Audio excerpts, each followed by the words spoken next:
ეხლა თქვენ რომ დაამთავრეთ სამედიცინო უნივერსიტეტი, რომ დაამთავრეთ რეზიდენტურას და ახდებით ექიმი, ეგ არის შესო თქვენ ყველაფერი უკვე იცით. რა თქმა უნდა. ხო? არა. ეგ ნიშნავს რომ თქვენ რაღაც გზაზე დადეკით. აი მალ იწყება უკვე სწავლა. აი ექიმები მთელი ცხოვრება სწავლობენ. ყველა მთელი ცხოვრება სწავლობს. ვინ არ სწავლობს მთელი ცხოვრება მითხარით. უბრალოდ ჩვენთან ეს უფრო გაწელილია. ასე ვთქვათ, შემოსავლის გაჩენამდე დრო ცოტა შორს არის რა. და აი ამ უნივერსიტეტის დამთავრების მერე და რეზიდენტურის და რაღაც სპეციალობის მიღების მერე იწყება უკვე თქვენი განათლება მენტორების მხრიდან.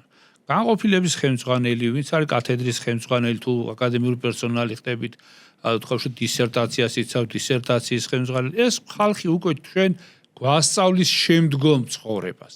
თავის შემთხვევების განხილვას, იქ ნებისმიერი მედიცინა ხო მარტო წერილობით არ გადაეცემა, ხო, სიტყვიერად გადაეცემოდა ოდითგანვე